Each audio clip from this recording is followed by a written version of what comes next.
पिछले क्लास में हम लोग स्टडी किए थे कि मनुष्य में पोषण कैसा होता है। किसी को पता है मनुष्य में पोषण कैसा होता है? एनीबॉडी?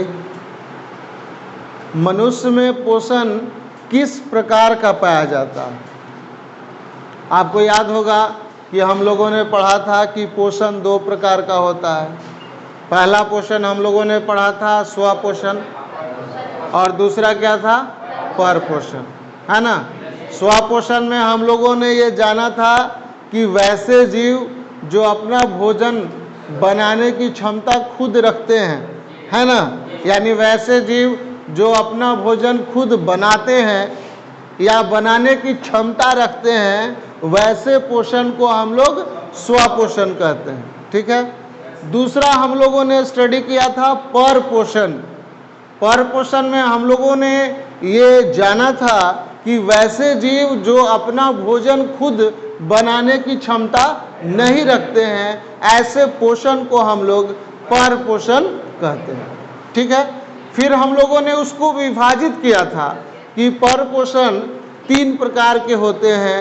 पहला मृत जीवी पोषण, दूसरा परजीवी पोषण, और तीसरा प्राणी संपोषण। ठीक है। मृत जीवी पोषण में हम लोगों ने जाना था कि वैसा पोषण जिसमें सूक्ष्म जीव मरे हुए जीव जंतुओं से, सड़े गले पदार्थों से अपना भोजन ग्रहण करते हैं, ऐसे पोषण को हम लोग मृत जीवी पोषण कहते हैं। ठीक है। ये हम लोग जान चुके हैं पिछले क्लास में, और इसका उदाहरण हम लोगों ने जाना था कि मृत जीवी पोषण का जो उदाहरण है वो क्या है? कवक और बैक्टीरिया या जीवाणु, यानी बैक्टीरिया और fungi are the example of saprophytic nutrition. मृत जीवी पोषण के जो उदाहरण हैं वो है कवक और जीवाणु, यानी बैक्टीरिया। ठीक है। तो बैक्टीरिया हमारे लिए लाभदायक भी है, बैक्टीरिया हमारे लिए नुकसानदायक भी है ना। आप क्लास 8 में पढ़े होंगे कि सूक्ष्म जीव हमारे दोस्त भी हैं और हमारे दुश्मन भी हैं। ठीक। क्योंकि भाई बैक्टीरिया से हमें बहुत सारी चीज़ें मिलती हैं। जैसे हम दही का इस्तेमाल करते हैं तो बिना बैक्टीरिया के तो दही जमता नहीं है। हम लोग जानते हैं कि दूध में बैक्टीरिया पाया जाता है, एक विशेष प्रकार का बैक्टीरिया पाया जाता है जो दूध को दही में बदलता है, जिसको हम लैक्टोबैसिलस बैक्टीरिया कहते हैं। ये आप जानते होंगे। तो मनुष्य में जो पोषण पाया जाता है उसे हम प्राणी संपोषण कहते हैं। और हमने बतलाया था कि प्राणी संपोषण एक ऐसा पोषण है जिसमें मनुष्य भोजन को ग्रहण करता है, ठोस अवस्था में ग्रहण करता है, उसको पचाता है, और पचाने के बाद उस पचे हुए पदार्थ से पोषक पदार्थ की प्राप्ति करता है। फिर हम लोगों ने स्टडी किया था कि मनुष्य का पाचन तंत्र, यानी मनुष्य में जो पोषण की प्रक्रिया है वह प्रक्रिया एक पाचन तंत्र में शुरू होती है। हम सभी के पास पाचन तंत्र है, और हम जानते हैं कि पाचन तंत्र क्या है? एक विशेष प्रकार का अंग तंत्र है, और उस पाचन तंत्र में हम लोग भोज्य पदार्थ को, हम लोग भोजन को क्या करते हैं? डालते हैं, उसको चबाते हैं, और पचाने के बाद ही उस भोजन से हमें पोषक पदार्थ मिलता है। ठीक है। तो आपको पता है ना कि पाचन तंत्र में कितने भाग होते हैं। हमारे पास जो पाचन तंत्र है वो कितने भाग से बना है ये हम आपको बतलाए थे। पाचन तंत्र दो भागों से मिलकर बना है। थोड़ा सा हम आपको रिकैप करा दे रहे हैं। पहला क्या है? पहला हम बताए थे आहार नली या आहार नाल। आहार नाल, या आप इस नाल को नली भी कह सकते हैं, है ना। इंग्लिश में इसको एलिमेंट्री कैनाल बोलते हैं। आहार नाल यानी फूड पाइप। हमारे अंदर एक ऐसा पाइप है जिसमें फूड को, भोजन को डाला जाता है, और उसी पाइप में भोजन का पाचन होता है। दूसरा जो भाग है हमारे पाचन तंत्र में, उसको हम लोग कहते हैं पाचक ग्रंथि। क्या कहते हैं? पाचक ग्रंथि। आप सभी पाचक ग्रंथि का नाम जानते होंगे। हम लोगों ने लिस्ट भी बनाया था कि पाचक ग्रंथि कौन कौन से हैं हमारे शरीर के अंदर जो भोजन को पचाने में मदद करते हैं, है ना। यानी हमारे शरीर में एक पाइप है, उस पाइप में हम लोग भोजन डालते हैं और उसी पाइप के आसपास कुछ ऐसी रचना है जो कुछ विशेष प्रकार का रस निकालती हैं और उस भोजन में मिलाती हैं, तब वह भोजन आसानी से पचता है। तो हम इसको लिखेंगे कि पाचन तंत्र दो भागों से मिलकर बना होता है, पहला आहार नाल और दूसरा पाचक ग्रंथि। पाचक ग्रंथि में हमने बतलाया था लार ग्रंथि। लार ग्रंथि हमारे मुख के अंदर, मुख गुहा में अगल बगल पाई जाती है और यह 3 जोड़ा में यानी 3 पेयर में पाई जाती है। और पाचक ग्रंथि से जो रस निकलता है उसको हम लोग लार या सलाइवा कहते हैं। ये हम बतलाए हैं कि लार को हम लोग इंग्लिश में क्या बोलते हैं? सलाइवा कहते हैं। और यह एक तरल पदार्थ है जो भोजन को नरम और मुलायम करता है ना। कभी भी हम लोग खाते हैं तो हमारे मुख गुहा में लार स्रावित होता है और वह लार भोजन को नरम और मुलायम बनाता है। और साथ साथ ये लार एक विशेष प्रकार का एंजाइम भी रखता है।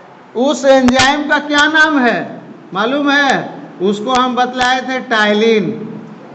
टाइलिन नामक एंजाइम जो है भोजन में उपस्थित स्टार्च को माल्टोज में परिवर्तित कर देता है। हम बताए थे ना कि रोटी को जब आप चबाएंगे बिना किसी सब्जी के साथ, बिना किसी दाल के साथ, केवल रोटी एक बाइट आप मुंह में डालिए और उसको चबाइए, तो आप देखिएगा कि वह रोटी धीरे धीरे आपको मीठी स्वाद देने लगती है। मीठा जरूर लगेगा, क्यों? क्योंकि रोटी में स्टार्च है और वह स्टार्च इस टाइलिन एंजाइम के कारण माल्टोज में परिवर्तित हो जाता है और माल्टोज एक प्रकार का कार्बोहाइड्रेट है। ठीक। दूसरी ग्रंथि क्या है बाबू, पता है? दूसरी ग्रंथि जो पाचक ग्रंथि का काम करती है, जठर ग्रंथि का नाम सुने हैं? जठर ग्रंथि। जठर ग्रंथि एक विशेष प्रकार की ग्रंथि है जो हमारे आमाशय के अंदर पाई जाती है, हमारे स्टमक में पाई जाती है, हमारे पेट में पाई जाती है। उसका नाम है जठर ग्रंथि। अंग्रेजी में इसको गैस्ट्रिक ग्लैंड बोलते हैं। और यह ग्रंथि जठर रस निकालती है। क्या निकालती है? जठर रस। तो जैसा नाम है वैसा रस निकालती है। जठर ग्रंथि कौन सा रस निकालेगी? जठर रस। और यह जठर रस एक विशेष प्रकार का रस है जिसमें कुछ विशेष रासायनिक पदार्थ पाए जाते हैं, जिसकी चर्चा हम लोग बाद में करेंगे। तीसरी ग्रंथि का नाम आप जानते हैं, यकृत। यकृत जानते हो ना? यकृत को हम लोग लीवर कहते हैं। लीवर तो सब लोग जानते हैं कि हमारे शरीर में लीवर होता है, यकृत होता है, और यह हमारे शरीर की सबसे बड़ी ग्रंथि है। यह हमारे शरीर की सबसे बड़ी ग्रंथि है। Liver is the largest gland, है ना। तो यह यकृत भी एक विशेष प्रकार का रस स्रावित करती है जिसे हम पित्त रस कहते हैं। पित्त रस, पित्त जानते हो? कभी स्वाद लिए हो पित्त का? जब कभी आप वोमिटिंग करते हैं, जब कभी उल्टी करते हैं, बहुत ज़्यादा उल्टी करते हैं, तो आपका मुंह कभी कड़वा हुआ होगा, एकदम बकवास मुंह हो गया होगा, कुछ भी आपको लग रहा हो कि एकदम तीता तीता जैसा लग रहा है। तो इसी पित्त के कारण होता है, क्योंकि भोजन में जो पित्त गया था वो वापस आ रहा है, तो आपके मुंह का स्वाद को वो खराब करेगा ही। तो पित्त का स्वाद कड़वा होता है। तो क्यों कड़वा होता है वो हम लोग बाद में पढ़ेंगे, ठीक। तो अभी फिलहाल आप इतना जान गए। आहार नली में हम लोगों ने पढ़ा था कि आहार नली में जो पहला भाग है उसे हम क्या कहते हैं? मुख कहते हैं। इसे इंग्लिश में माउथ कहते हैं। दूसरा हम लोगों ने पढ़ा था मुख गुहा, यानी बकल कैविटी। मुख क्या है? पाचन इस आहार नाल का सबसे पहला द्वार है, सबसे पहला ओपनिंग है, एक ऐसा रास्ता है जिससे हम लोग भोजन डालते हैं। और इस मुख में और कुछ विशेष नहीं है, लेकिन यह मुख एक खोखली रचना में खुलता है जिसे हम मुख गुहा के नाम से जानते हैं, और इसे हम लोग बकल कैविटी कहते हैं। मुख गुहा के अंदर हमारे पास 4 प्रकार के दांत पाए जाते हैं।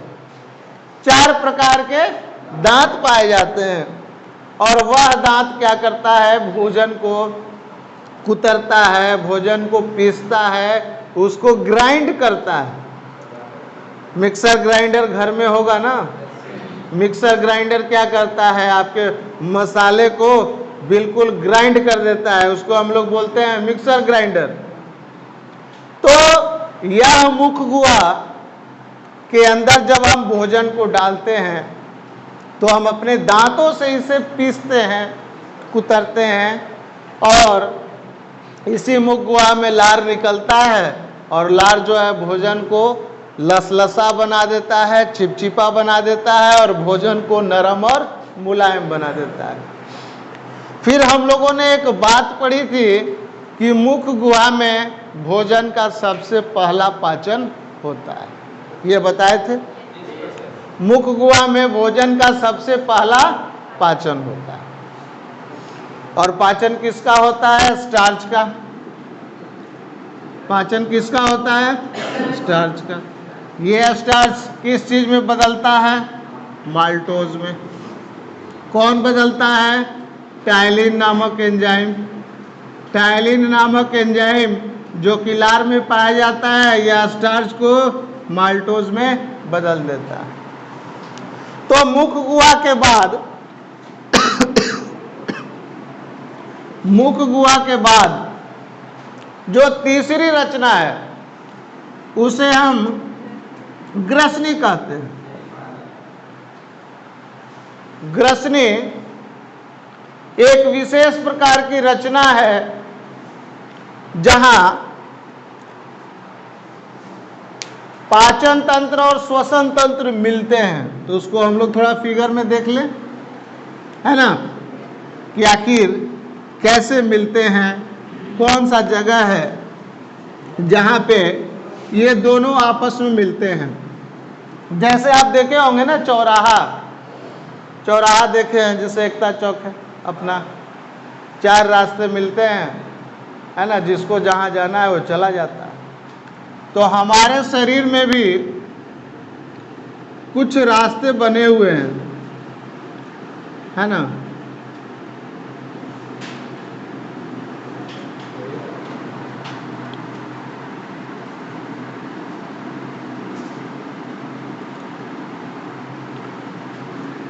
मान लीजिए कि ये मुख हो गया, है ना, यहाँ से भोजन प्रवेश करता है, मुख यानी माउथ।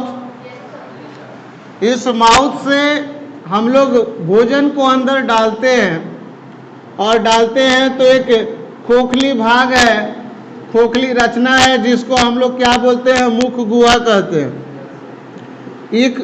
इस मुख गुहा में बहुत सारे दांत हैं, 32 दांत पाए जाते हैं। 32 ही होता है ना, 32 दांत होता है, और दांत का जो प्रकार है वो 4 है। अंग्रेजी में बोलते हैं इंसीजर, केनाइन, प्रीमोलर, मोलर। पता है आप लोग को, है ना। उस दिन भी बोले थे कि हिंदी में नाम टफ है, याद कर लेना, चवर्णक और क्या क्या है वो सब देख लीजिएगा। हिंदी में हमको नाम टफ लगता है। अभी मैट्रिक का कॉपी चेक कर रहे हैं, वहाँ भी पढ़े थे लेकिन फिर भूल गए, एक बच्चा लिखा था। तो हम बता दिए हैं कि हमारे पास 4 प्रकार के दांत हैं। इंसीजर, सामने वाला जो 2 दिख रहा है ना, इंसीजर, केनाइन, प्रीमोलर, मोलर। ठीक, तो दांत का काम है भोजन को काटना, कुतरना, पीसना। दांत पीस दिया, अब दांत का काम खत्म।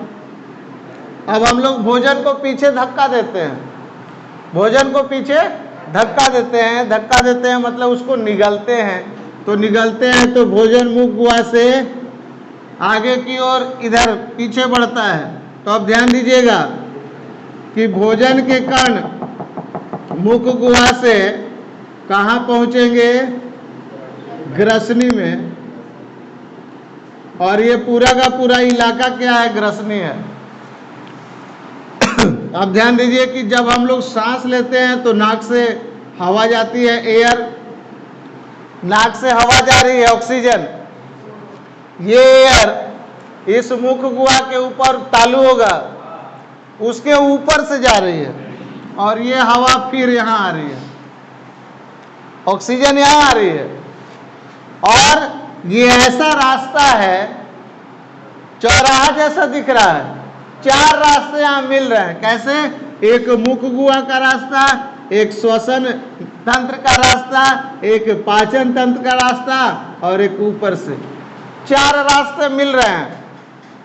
अब भोजन को जाना है पाचन तंत्र वाली नली में, और ये जो सामने है गर्दन में, इसको हम लोग बोलते हैं ट्रैकिया। ये सामने वाला श्वास नली है ना, तो इसको हम लोग बोलते हैं ट्रैकिया। ट्रैकिया यानी श्वास नली। तो भोजन के कण जब श्वास नली में चले जाएंगे तो गड़बड़ हो जाएगी। उसको जाना है आहार नाल में ना, श्वसन वाले भाग में जाएगी तो वहां भोजन का पाचन नहीं होगा, वो हमारे लिए खतरा होगा। क्यों? इसमें तो जाना है ऑक्सीजन को, और इसमें भोजन चला जाएगा तो हम लोग बेमौत मारे जाएंगे। तुरंत खांसी आ जाती है। भगवान ने ऐसा बनाया है कि तुरंत जो है जैसे ही जाएगी, आप जो है आपको अजीब सा होगा, इरिटेट होंगे आप, है ना, अंदर से, और आप खांसते खांसते परेशान हो जाएंगे जब तक कि भोजन के कण झटका से वो बाहर न आए। तो मान लो गलती से यहाँ भोजन चला गया, तो गलती से कैसे गया? तो यहाँ पे एक ढक्कन होता है जिसको हम लोग बोलते हैं एपिग्लॉटिस। एपिग्लॉटिस एक ढक्कन जैसी रचना है जिसको हम लोग बोलते हैं एपिग्लॉटिस। और भोजन कब सरकता है? जब हम बात कर रहे होते हैं, है ना। खाना खाते समय आप टीवी देख रहे हैं, मोबाइल पे बात कर रहे हैं, आप फोकस कर रहे हैं, दूसरी जगह खा रहे हैं, तो उस समय भोजन फिसल जाता है, ढक्कन ठीक से बंद नहीं हो पाता है, तो फिर हम लोग खांसते हैं। और भोजन के कण जो हैं, कभी फिर से आपको याद होगा, आप ऐसा महसूस किए होंगे कि फिर से रोटी जो है या चावल का जो दाना है फिर से मुंह में आ गया, कभी कभी नाक के रास्ते भी निकल जाता है। तो अगर ज़्यादा झटका मार दिया तो नाक के रास्ते से भात फेंका जाएगा, है ना। तो हर हाल में इस श्वसन नली में भोजन नहीं आता है, ये ढक्कन बंद होता है और भोजन के कण ग्रसनी में चले आते हैं। तो लिख लीजिए ग्रसनी। ग्रसनी लिखवाना था ना, लिखिए ग्रसनी।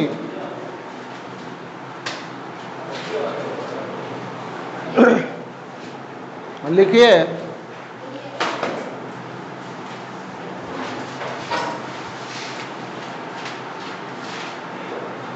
ग्रसनी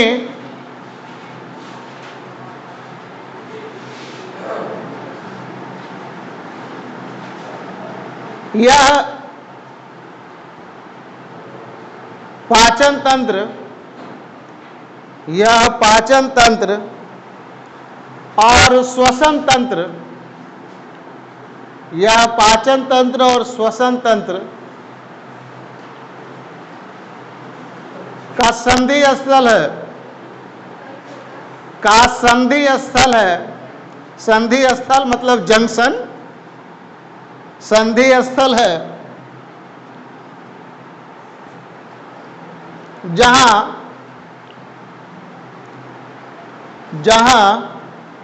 दोनों आपस में मिलते हैं, जहां दोनों आपस में मिलते हैं, जहां दोनों आपस में मिलते हैं। आई बात समझ में? ग्रसनी में आपने लिखा कि यह पाचन, क्या लिखे? यह पाचन तंत्र और श्वसन तंत्र का संधि स्थल है जहां ये दोनों आपस में मिलते हैं। दोनों मिल रहे हैं ना, इधर से श्वसन तंत्र है, इधर पाचन तंत्र का नली है, ये दोनों एक जगह खुल रहा है, एक जगह खुल रहा है। तो इसमें भोजन का पाचन नहीं होता है। ग्रसनी जो एरिया है, इस एरिया में पाचन नहीं होता। तो लिख लीजिए, ग्रसनी में भोजन का पाचन नहीं होता। ग्रसनी में भोजन का पाचन नहीं होता है।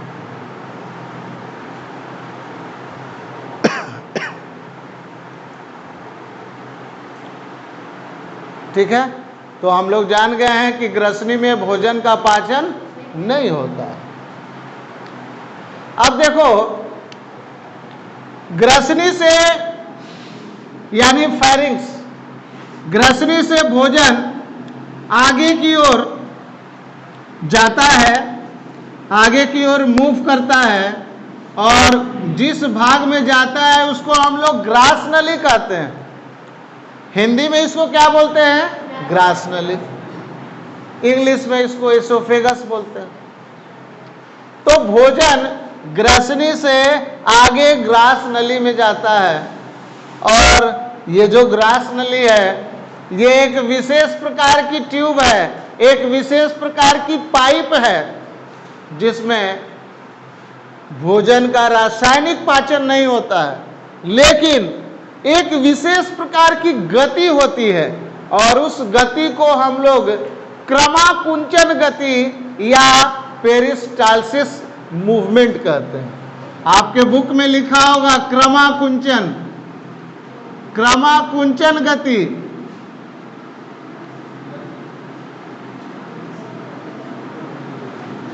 यहां होगा ना क्रमाकुंचन। इसको हम लोग इंग्लिश में पेरिस्टालसिस कहते हैं। पेरिस्टालसिस मूवमेंट एक विशेष प्रकार की गति होती है। अब कहिए कि सर कैसे गति होती है, हम लोगों को तो पता नहीं चलता है। तो भाई पता नहीं चलता है, इसलिए नहीं पता चलता है क्योंकि ये अनैच्छिक क्रिया है। आप जानते हैं ना, हमारे शरीर में क्रियाएं दो तरह की हैं, ऐच्छिक और अनैच्छिक। तो ऐच्छिक तो ये है कि जब मिला तो डाल लिए, ये ऐच्छिक है। ऐच्छिक क्रिया वह क्रिया है जो हमारी इच्छा से होता है।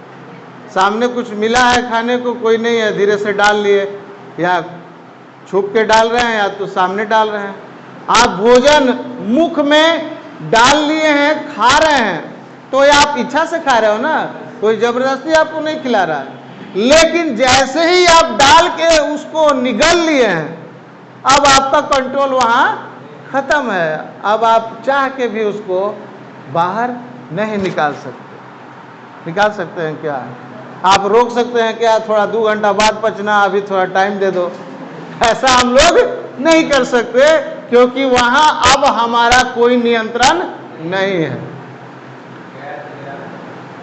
नियंत्रण नहीं है। अब जानबूझकर आप उंगली कीजिएगा तो फिर वोमिटिंग होगा नहीं। अगर आप जानबूझकर उंगली लगा करके सोचिए कि उल्टी कर लें तो वापस आ सकता है। लेकिन सामान्य तौर पे जब हम भोजन को निगलते हैं तो क्या वापस आता है? इसका मतलब कि यहाँ अब हमारा कोई नियंत्रण नहीं है, अब ये तंत्रिका तंत्र के नियंत्रण में है। और इस नली में कैसी गति होती है, देखिए कैसी गति होगी।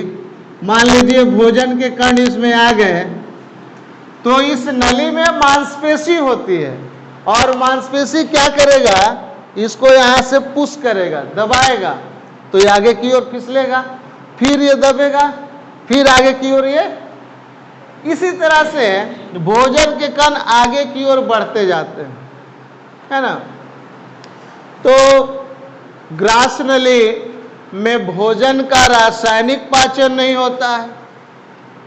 रासायनिक पाचन इसलिए हम बार बार बोल रहे हैं क्योंकि देखो बाबू, पाचन दो तरह के होते हैं, अपने दिमाग में बैठा लो। पाचन दो प्रकार के होते हैं।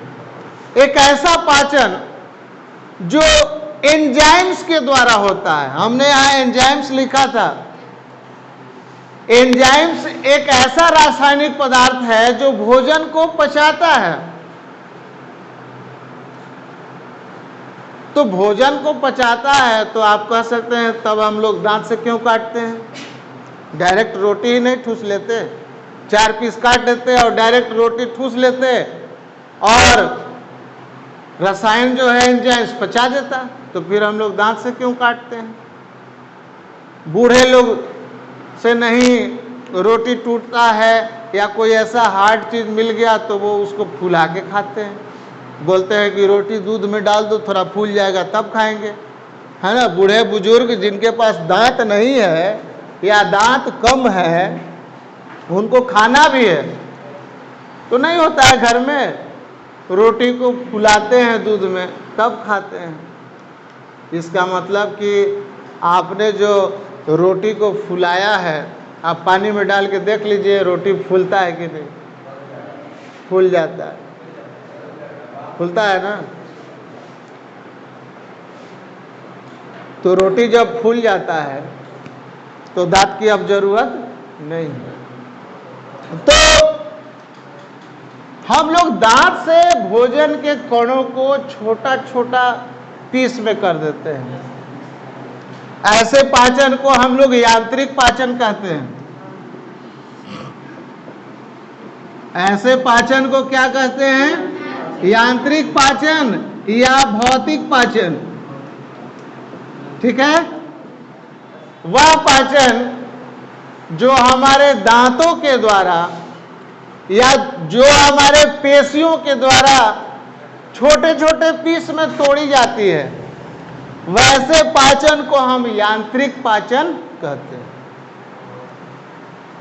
भौतिक पाचन जिसमें आप बल लगाते हो, है ना। भौतिक पाचन यानी फिजिकल डाइजेशन, या यांत्रिक को हम लोग बोलते हैं मैकेनिकल। तो यहाँ फिजिकल डाइजेशन या मैकेनिकल डाइजेशन होता है। यांत्रिक पाचन का मतलब आप दिमाग में बैठा लीजिए कि वह पाचन जो हमारे दांतों और मांसपेशियों के द्वारा होता है, जिसमें भोजन के कण छोटे छोटे रूप में टूटते हैं। और रासायनिक पाचन वह पाचन है जो एंजाइम्स के द्वारा टूटते हैं और उसमें जो पोषक पदार्थ है वो टूटता है। ठीक, तो ग्रास नली में कोई भी रासायनिक पाचन नहीं होता है। तो लिख लीजिए, ग्रास नली में लिखो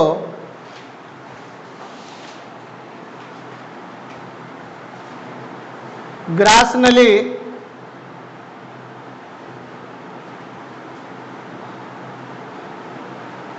एक ऐसी नली है,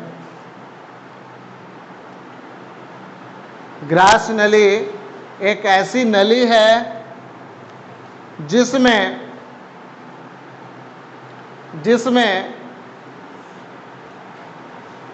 भोजन का रासायनिक पाचन नहीं होता है, जिसमें भोजन का रासायनिक पाचन नहीं होता है,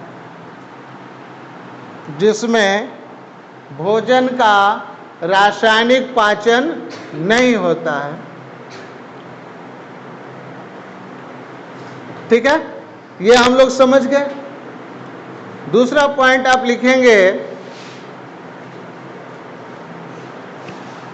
इसमें एक विशेष प्रकार की गति होती है। इसमें एक विशेष प्रकार की गति होती है। इसमें एक विशेष प्रकार की गति होती है जिसे क्रमाकुंचन, यहाँ लिखा हुआ है बोर्ड पे, जिसे क्रमाकुंचन, जिसे क्रमाकुंचन गति कहते हैं। इंग्लिश में पेरिस्टाल्सिस कहते हैं, जिसे क्रमाकुंचन गति, क्रमाकुंचन गति कहते हैं। ठीक है, कोई दिक्कत नहीं है यहाँ। अब अगला लिखो, ग्रास नली अमाशय में खुलता है।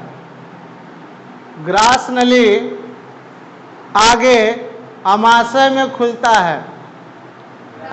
ग्रास नली आगे अमाशय में खुलता है। खुलता है मतलब अब आगे मिलता है, खुलता है।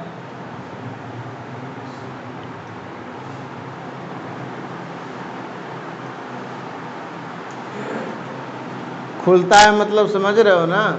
अब एकता चौक से जा रहे हो कचहरी रोड में, तो आगे चकबंदी रोड में भी खुलता है। तो आगे जाओगे तो हम लोग कहेंगे ना कि ये रोड जो है चकबंदी रोड में मुड़ता है। उसी तरह से ये जो ग्रास नली है आगे अमाशय में मिलता है। ठीक, तो ये ग्रास नली आगे चलकर किसमें खुलता है, तो यह अमाशय में खुलता है। अमाशय का मतलब हमारा पेट। ठीक है, तो एक रफ डायग्राम आपको बता दिया गया। इसको हम लोग अमाशय कहते हैं हिंदी में, और इसे अंग्रेजी में स्टमक कहते हैं। कुछ लोग इसको स्टोमिच भी बोलते हैं।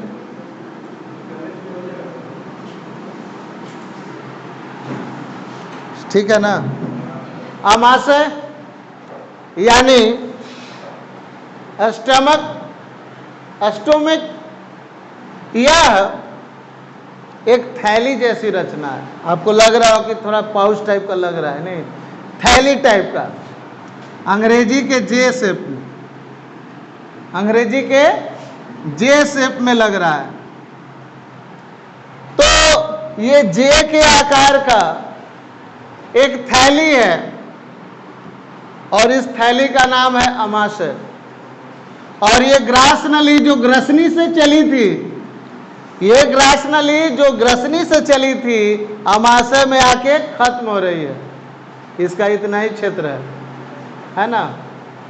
इसका इतना ही क्षेत्र है, यानी इतना ही भाग था ग्रास नली। अब अगला रोल किसका होगा, अमाशय। तो भोजन अब आ गया है अमाशय में। ठीक, पहुंच रहा है। जैसे कोई नेता पहुंचता है तो रोड पे लोग माला लेके खड़े रहते हैं, सब फोन से बात होते रहता है कि नहीं नेताजी बबुरा पार कर गए हैं, है ना, बबुरा पार कर गए हैं। अब जो है सब माला लेके फिट है कि अब तो तुरंत पहुंच जाएंगे एकता चौक पे, स्वागत होगा, माल्यार्पण होगा। उसी तरह से भोजन जैसे ही ग्रास नली के पास पहुंचता है, अमाशय के अंदर खलबली मच जाती है। कैसे? क्योंकि इस अमाशय की भीतरी दीवार में विशेष प्रकार की ग्रंथि पाई जाती है। इस ग्रंथि का नाम हम आपको अभी बताए, जठर ग्रंथि। इस ग्रंथि का क्या नाम है? जठर ग्रंथि। यह जठर ग्रंथि अमाशय की भीतरी दीवार में पाई जाती है और यह जठर रस निकालती है। यह जठर ग्रंथि कौन सा रस निकालती है? जठर रस, जिसे हम गैस्ट्रिक जूस कहते हैं। ठीक, तो जैसे ही भोजन इसमें प्रवेश करता है, एक चीज जान लो, जठर रस में ना 3 चीजें पाई जाती हैं। आपसे पूछा जाएगा कि जठर रस में कौन कौन से रासायनिक पदार्थ पाए जाते हैं, तो आप बोलिएगा कि इसमें HCl पाया जाता है, इसमें पेप्सिन नामक एंजाइम पाया जाता है, और तीसरा म्यूकस या श्लेष्मा पाया जाता है। 3 चीजें पाई जाती हैं किसमें? जठर रस में। HCl का नाम जानते हैं ना? HCl को हम लोग क्या बोलते हैं? हाइड्रोक्लोरिक अम्ल। HCl का नाम क्या है बाबू? हाइड्रोक्लोरिक अम्ल। इसको आपको रट लेना होगा, हाइड्रोक्लोरिक अम्ल। H आप H का सिंबल जानते हैं ना? हमारे पास जो तत्व है, आप केमिस्ट्री में पढ़े होंगे कि तत्वों का वर्गीकरण में आप पढ़ोगे आवर्त सारणी में कि हमारे पास जो कुल तत्व हैं कितने हैं? 118। और उस तत्व में जो हाइड्रोजन है उसका संकेत H होता है। हाइड्रोजन का संकेत क्या होता है? H होता है, पता है ना? क्लोरीन का संकेत क्या होता है? Cl होता है। तो ये हाइड्रोजन और क्लोरीन मिलके क्या बना रहा है? HCl, हाइड्रोक्लोरिक अम्ल। तो हाइड्रोक्लोरिक अम्ल एक शक्तिशाली अम्ल है, एक प्रबल अम्ल है, जो हमारे पेट को जला सकता है। पेट को क्या कर सकता है? जला सकता है। आप कहोगे सर एसिड भी जलाता है क्या? तो हाँ, एसिड जला सकता है। जैसे आप सुने होंगे बहुत सारा क्राइम होता है ना, जो किसी के चेहरे पे एसिड फेंक दिया जाता है ना, तेजाब से जला दिया जाता है। तो तेजाब भी एक एसिड है, ज्वलनशील है, जला देगा। तो तेजाब सल्फ्यूरिक अम्ल होता है, H2SO4 होता है, जो बैटरी में पाया जाता है। ये भी HCl हमारे चेहरे को जला देगा। तो चेहरे को जलाएगा जब बाहर कोई फेंकेगा तब ना। ये तो क्राइम है, एसिड फेंकना ही नहीं है किसी पे। लेकिन हमारा शरीर भी यह एसिड बनाता है, जिसको हम कहते हैं हाइड्रोक्लोरिक अम्ल, और यह जठर रस में पाया जाता है। क्यों बनाता है? क्या काम है इस जठर रस में? HCl का क्या काम है? तो HCl का काम क्या है? तो HCl भोजन में उपस्थित बैक्टीरिया को मारता है। जैसे हम लोग कोई खाना खा रहे हैं तो उसमें कुछ बैक्टीरिया है, जैसे समोसा खा रहे हैं, गर्मी में थोड़ा सा खट्टापन लग रहा है, खाने को तो खा गए लेकिन उसमें महक था, है ना? अब गर्मी का टाइम है तो समोसा भी तो अरुआ जाएगा ना। 3 बजे का छाना हुआ है, शाम तक बेच रहा है तो खट्टा हो जाएगा। तो गर्मी में भोजन ऐसे ही खराब होता है, आप जानते ही हैं। तो एसिड भोजन में उपस्थित जीवाणुओं को मारता है, और साथ साथ यह एसिड पेप्सिन हार्मोन को सक्रिय कर देता है। पेप्सिन एंजाइम्स को सक्रिय कर देता है। अब सक्रिय कर देता है, इसका मतलब क्या है? पहले सक्रिय नहीं था? नहीं, पहले सक्रिय नहीं था। देखो एक चीज जानो, बाजार में तो सब दुकानदार सिम बेच रहे हैं, सिम बेच रहे हैं ना, अलग अलग कंपनियों का सिम बेच रहे हैं। सब सिम क्या चालू सिम है? सब एक्टिवेट है पहले से? क्या वो सारा सिम पहले से एक्टिवेट है कि आप आधार कार्ड देते हो तब चालू होता है? आप आधार कार्ड देते हो तब वो फोटो खींच के और अपना कोड डाल के उसको चालू करता है। यानी आप कह सकते हो एक लाइन में कि उसको एक्टिवेट करता है। जब आप जाते हैं, जब आप उसका दाम पानी देते हैं तो वह सिम चालू होता है, इसके पहले सिम चालू नहीं था। तो उसी तरह से ये जो पेप्सिन एंजाइम है वो पहले एक्टिवेट नहीं था, लेकिन जैसे ही HCl निकला, एक साथ निकला और HCl क्या किया, इसको एक्टिवेट कर दिया कि पेप्सिन जी भोजन आ रहा है, ग्रास नली से चल दिया है, आप जो एक्टिवेट हो जाइए। तो ग्रास नली से चल दिया है, आमाशय में पहुंचने वाला है, आप एक्टिवेट हो जाइए, क्योंकि भोजन में जो प्रोटीन है आप ही को तोड़ना है, कोई तोड़ने वाला नहीं है। तो पेप्सिन क्या करेगा, भोजन में उपस्थित प्रोटीन को तोड़ता है और इसको पेप्टोन में, प्रोटियोजेज में बदल देता है। और म्यूकस क्या करता है, म्यूकस एक ऐसा लसलसा पदार्थ है जो HCl से जलाने से बचाता है। तो कैसे बचाएगा, देख लीजिए कैसे बचाएगा। ये जठर रस्सी से निकलेगा और म्यूकस जो है एक सुरक्षा परत बना देगा। सुरक्षा परत बना देगा मतलब क्या करेगा, आमाशय की भीतरी दीवार पे वो लेप बना देगा। लेप जानते हैं ना, जैसे मान लीजिए घर में कुछ बनता है ना, वो मकर संक्रांति में मान लीजिए कुछ गुड़ का पाक का कुछ बनाना है, तो महिलाएं क्या करती हैं, थाली में सरसों का तेल लगा लेती हैं, फिर उसमें कुछ डालती हैं ताकि वो चिपके नहीं।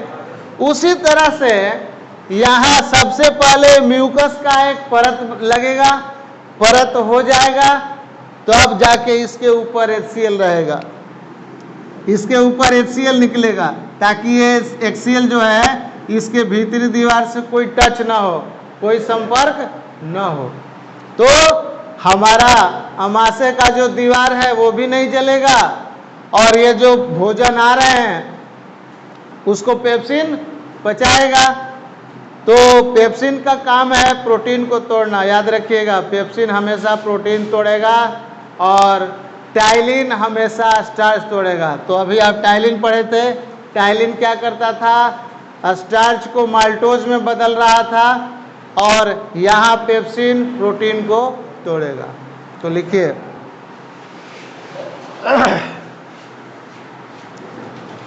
आमाशय लिख लिए, हेडिंग हो गया आमाशय, लिख लो।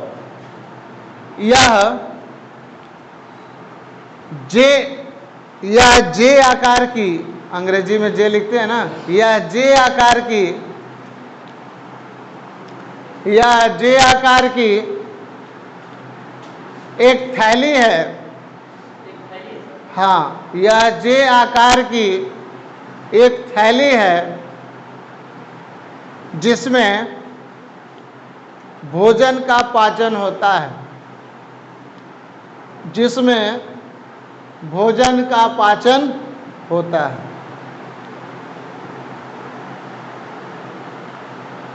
जिसमें भोजन का पाचन होता है। याद रखिएगा, भोजन का दूसरा पाचन आमाशय में हो रहा है। पहला पाचन मुख गुहा में हुआ था। पहला पाचन कहाँ हुआ था, मुख गुहा में, यानी मुंह के अंदर हुआ था। दूसरा पाचन आमाशय में होगा। अगला लाइन लिखो, आमाशय में दूसरा लाइन उसी आमाशय में लिखना। आमाशय में एक विशेष प्रकार का रस स्रावित होता है। आमाशय में एक विशेष प्रकार का रस स्रावित होता है जिसे हम जठर रस कहते हैं। आमाशय में एक विशेष प्रकार का रस स्रावित होता है जिसे हम जठर रस कहते हैं, जिसे हम जठर रस कहते हैं।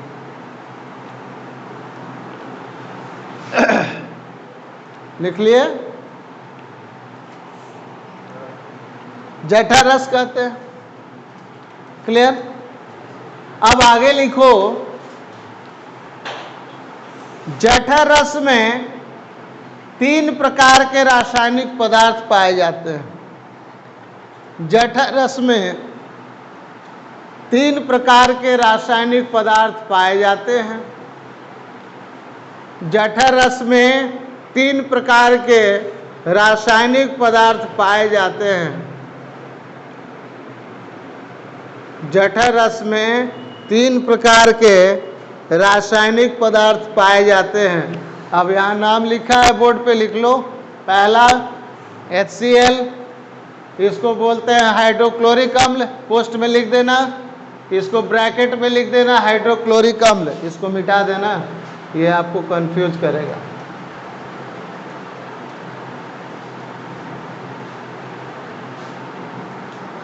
HCl पोस्ट में लिख लेना हाइड्रोक्लोरिक अम्ल, दूसरा पेप्सिन लिख लो, और तीसरा म्यूकस या श्लेष्मा। म्यूकस या श्लेष्मा।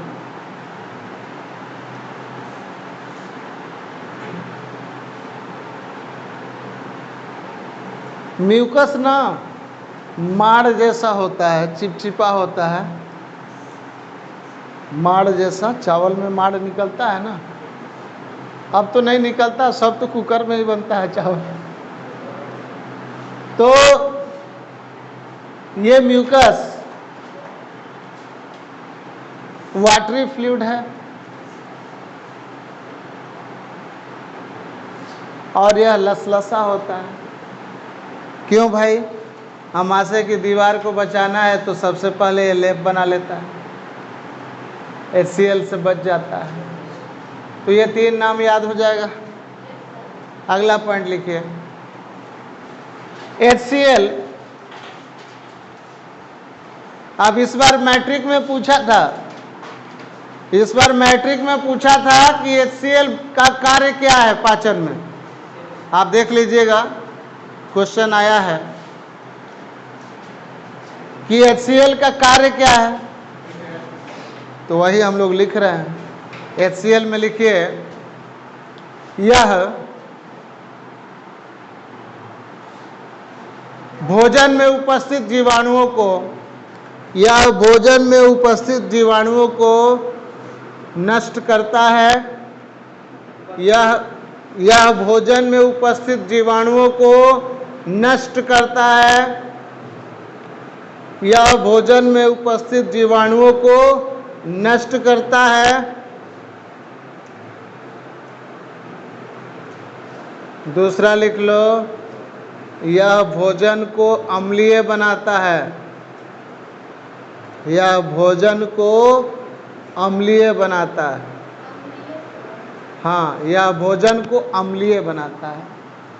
अम्लीय समझ रही हो ना?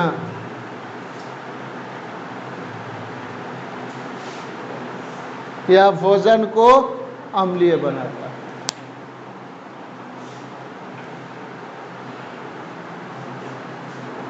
अम्लीय बनाता है क्योंकि भाई अम्ल है, तो जो भोजन आएगा उसमें अम्ल मिल जाएगा तो अम्लीय हो गया। जैसे गुलाब जल जानते हो ना, मान लो कि आप बाजार में जाके रसगुल्ला खा रहे हो, तो कभी कभी देखे होगे कि कोई गुलाब जल डाल देता है, बड़ा महकता है ना। तो कुछ रसगुल्ले ऐसे हैं जिसमें आपको गुलाब जल की खुशबू आती है, कुछ लोग को पसंद भी आता है, कुछ लोग कहेंगे कि यार इसमें गुलाब जल डाल दिए पूरा महक रहा है ना। इसका मतलब कि ये जो अम्ल है, अब ये जठर रस में है, भोजन उधर से आ रहा है, तो जब इसमें मिलेगा तो भोजन अम्लीय नहीं हो जाएगा, बस अम्लीय हो गया तो HCl का काम खत्म। HCl का काम यही है? नहीं, काम कैसा खत्म? तीसरा लिख लो, यह पेप्सिन को सक्रिय कर देता है। यह पेप्सिन एंजाइम को सक्रिय कर देता है। HCl में ही अगला पॉइंट लिख लो, यह पेप्सिन एंजाइम को सक्रिय कर देता है। सक्रिय माने एक्टिवेट कर देता है। यह पेप्सिन एंजाइम को सक्रिय कर देता है। ठीक है, दूसरा लिख लो पेप्सिन, ज़्यादा हो गया। दूसरा पेप्सिन, HCl समझ में आ गया। दूसरा पेप्सिन है। अभी हम बताए कि पेप्सिन कैसा एंजाइम है बाबू, तो पेप्सिन प्रोटीन को पचाने वाला एंजाइम है। तो लिख लो, यह प्रोटीन को पेप्सिन में यह प्रोटीन को पचाता है, यह प्रोटीन को पचाता है मतलब डाइजेस्ट करता है। ठीक है, तीसरा लिखो म्यूकस। हाँ, प्रोटीन को पचाता है मतलब तोड़ता है। तीसरा म्यूकस, म्यूकस या सलेस्मा, इसके बारे में लिख लो। तीसरा म्यूकस, बस म्यूकस लिख के उसके सामने लिख लो, यह एक चिपचिपा पदार्थ है, यह एक चिपचिपा पदार्थ है जो